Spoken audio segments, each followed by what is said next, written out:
নমস্কার দিদিভাই দাদা ভাইরা, সাধনা রান্নাঘরে তোমাদের সবাইকে স্বাগত। আজকে আমি বেসন আর ডিম দিয়ে দুর্দান্ত স্বাদের একটা রেসিপি শেয়ার করব। দুপুরে বা রাতে এই রেসিপিটা বানিয়ে খেতে পারো। রুটি পরোটার সঙ্গে খেতে কিন্তু দারুণ লাগবে। বাড়িতে যদি মাছ মাংস না থাকে তাহলে ডিম আর বেসনের এই রেসিপিটা বানিয়ে নিতে পারো। আর যে কাউকে খাওয়াবে সেই খেয়ে কিন্তু প্রশংসায় পঞ্চমুখ হবে। তো এই রেসিপিটা বানানোর জন্য এখানে আমি অ্যালুমিনিয়ামের একটা বাটি নিয়েছি, আর ছোটো বাটি মেপেই এক বাটি বেসন নিয়েছি। এখানে নিয়ে নিচ্ছি। এখানে কিন্তু আমি ছোলার বেসন নিয়েছি। আর এখানে এই দেখো দুটো ডিম বেসনের মধ্যে ভেঙে দিয়ে দেবো। ডিম দুটোকে আমি দিয়ে দিচ্ছি বেসনের মধ্যে।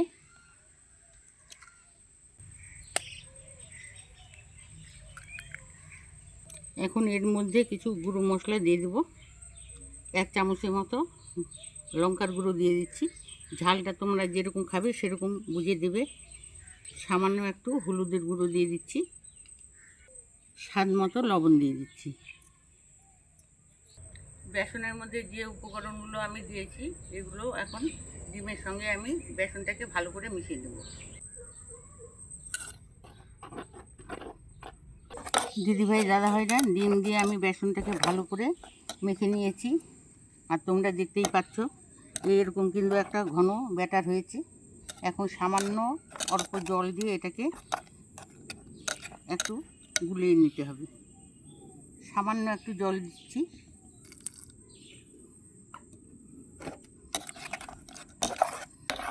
অল্প জল দিয়ে বেসন আর ডিমের ব্যাটারটাকে আমি তৈরি করে নিয়েছি। এটা খুব মোটা আর পাতলাও হবে না, এরকম ঘনত্বে রাখতে হবে। আর বেসনের কোনো রকম যেন জলা না থাকে, ভালোভাবে এইভাবে ফেটিয়ে নিতে হবে। ডিম বেসনের ব্যাটারটা ভালো করে ফেটিয়ে নিয়েছি। এখানে মাঝারি সাইজের একটা পেঁয়াজ কুচিয়ে নিয়েছি আর দুটো কাঁচা লঙ্কা কুচিয়ে নিয়েছি। এগুলো এখন ব্যাটারের মধ্যে দিয়ে দেবো।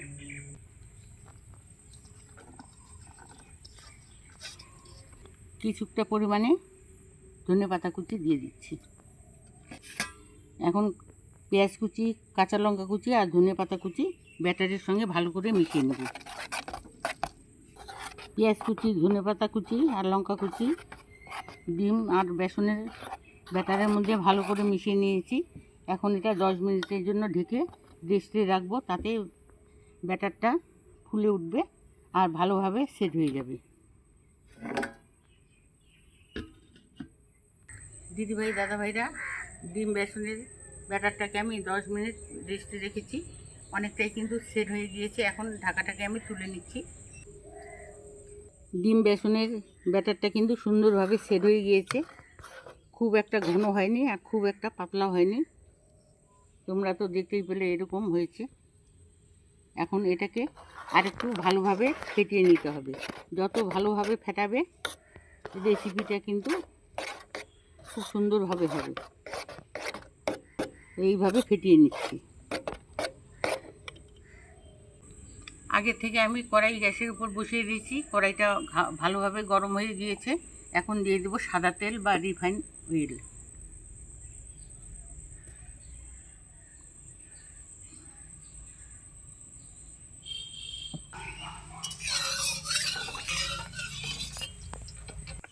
এখন 1 চামচ করে ডিম আর বেসনের ব্যাটারটাকে আমি তেলের মধ্যে ছেড়ে দিচ্ছি। এটা কিন্তু ছোট করে দিতে হবে, খুব একটা বড় দেওয়া যাবে না। এটা ভাজার পরে একটু ফুলে বড় হয়ে যাবে।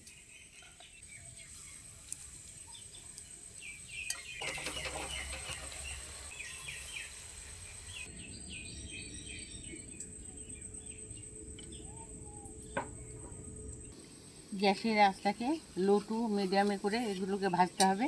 হাই হিটে ভাজলে উপরটা ভাজা হবে, ভিতরটা কিন্তু কাঁচা থেকে যাবে।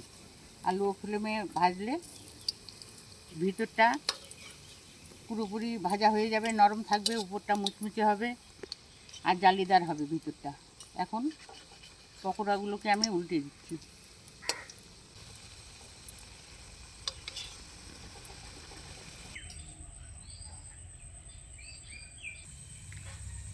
ডিম বেসনের পকোড়াগুলোকে উল্টে পাল্টে ভেজে নিয়েছি, এর থেকে বেশি লাল করবো না। এখন তেল থেকে তুলে নিচ্ছি।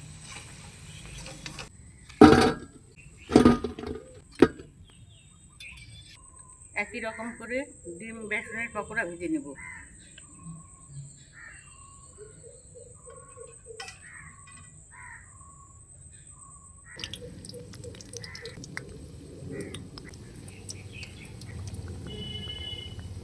এই পকোড়াগুলোকে উল্টে পাল্টে ভেজে নিলাম, এখন তুলে নেব।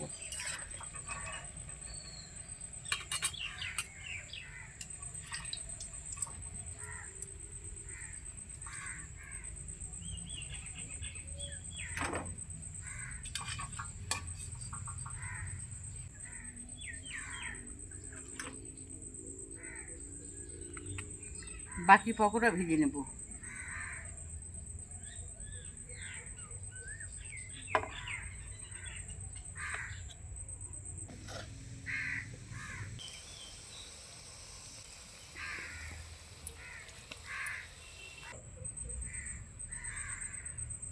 বাকি ডিম বেসনের পকোড়াগুলোকে ভেজে নিলাম, এখন তেল থেকে তুলে নেব।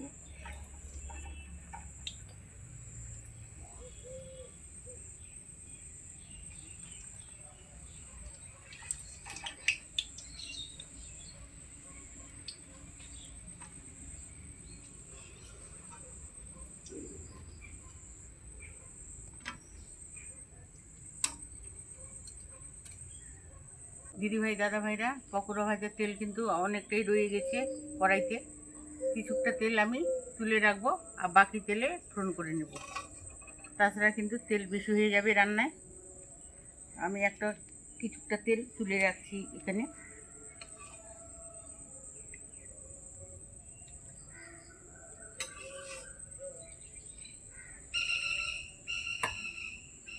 এখন ফোড়নে দিচ্ছি আমি গোটা জিরে হাফ চামচের মতো, একটা তেজপাতা টুকরো করে নিয়েছি সেটা দিয়ে দিচ্ছি, একটু নাড়াচাড়া করে নিচ্ছি। একটা মাঝারি সাইজের পেঁয়াজ আমি গ্রেট করে রেখেছি, এটাও দিয়ে দিচ্ছি। পেঁয়াজটাকে আমি লাল লাল করে ভেজে নিয়েছি। এখন দিব দুটো কাঁচা লঙ্কা কুচি, একটু নাড়াচাড়া করে নিচ্ছি। এখন দিয়ে দেব গ্রেট করা একটা বড় সাইজের টমেটো, দিয়ে দিচ্ছি। একটু ভেজে নেব। আদা রসুনের পেস্ট 1 চামচ করে দিয়ে দিচ্ছি।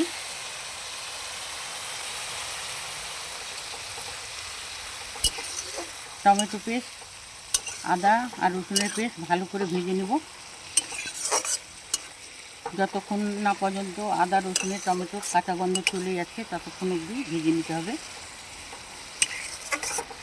দিদিভাই দাদাভাইরা, আদা রসুন আর টমেটোর পেস্ট আমি ভালো করে ভেজে নিয়েছি, আর কাঁচা গন্ধ কিন্তু চলে গিয়েছে।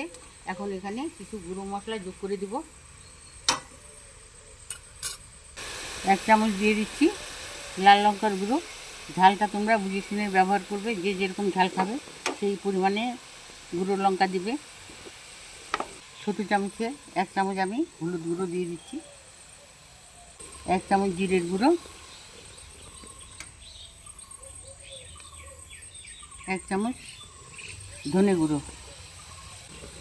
সামান্য একটু জল দিয়ে দিলাম। নেড়ে চেড়ে দিচ্ছি মশলার সঙ্গে। ঢাকা দিয়ে মশলাটাকে 2 মিনিটের মতো রান্না করে নেব।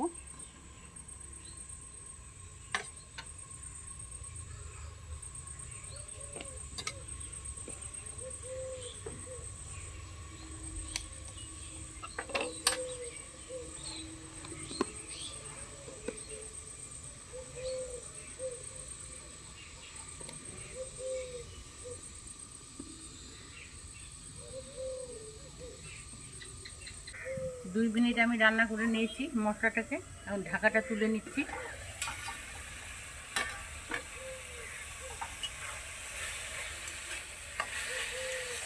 এখন মশলাটাকে ভালো করে কষিয়ে নেব।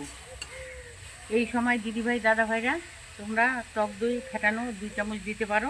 তা আমার কাছে হাতের কাছে আমার টক দইটা নেই, তাই বলে আমি দিচ্ছি না। এখন মশলাটাকে ভালো করে কষিয়ে নেব। স্বাদ অনুযায়ী নুন দিয়ে দিচ্ছি, 1 চামচ চিনি দিয়ে দিচ্ছি। চিনিটা দেওয়াতে রান্নার স্বাদটা কিন্তু দ্বিগুণ বেড়ে যাবে। এখন মশলার সঙ্গে ভালো করে কষিয়ে নেব। মশলাটাকে আমি ভালোভাবে কষিয়ে নিয়েছি আর মশলা থেকে এই দেখো তেল ছেড়ে দিয়েছে। এখন দিয়ে দেবো এখানে জল, গ্রেভির জন্য জল দিয়ে দিচ্ছি।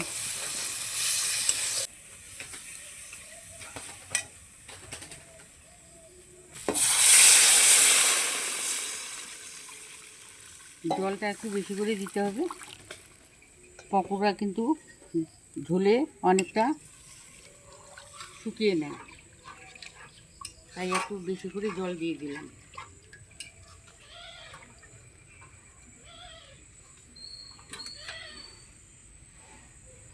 এখন ঢেকে দিচ্ছি, ঢেকে দিয়ে ঝোলটাকে 4-5 মিনিটের মতো ফুটিয়ে নেব।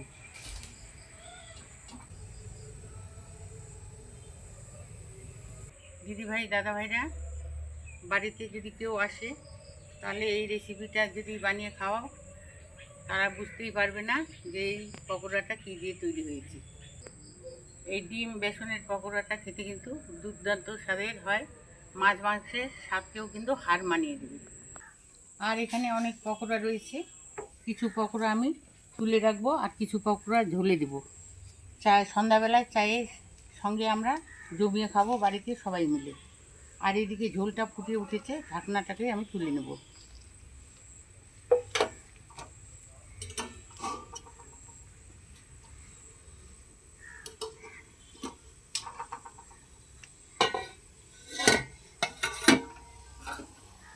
আর পকোড়াগুলো দেখতে কিন্তু দারুণ হয়েছে। এই দেখো ডিম বেসনের পকোড়া কিছুটা আমি দিয়ে দিচ্ছি, এগুলোকে আমি রেখে দিচ্ছি। আর এই পকোড়াগুলো কিন্তু ডাল ভাতের সঙ্গেও খেতে দারুণ লাগে। এখন ঝোলের সঙ্গে মিশিয়ে দিচ্ছি পকোড়াগুলোকে।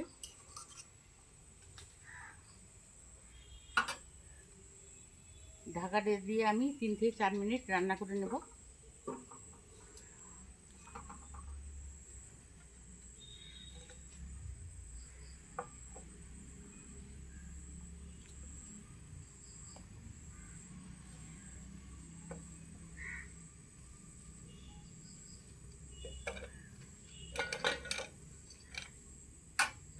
দিদিভাই দাদাভাইরা, 3-4 মিনিট ঢাকা দিয়ে আমি রান্না করে নিয়েছি। এখন ঢাকাটাকে তুলে নেব। বেশিক্ষণ ঢাকা দিয়ে রাখলে কিন্তু পকোড়াগুলো নরম হয়ে যেতে পারে, তাই ঢাকাটা তুলে নিচ্ছি।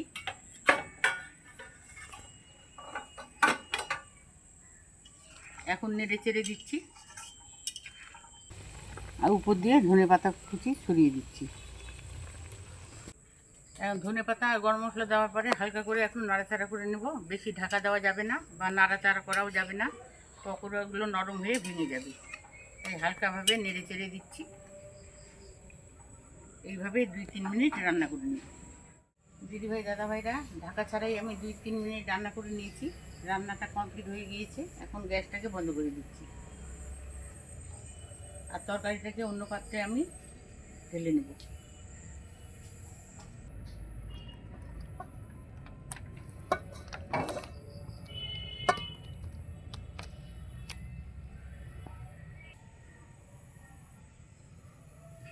দিদিভাই দাদাভাইরা, বেসন ডিমের পকোড়া রেসিপিটা তোমাদের কেমন লাগলো?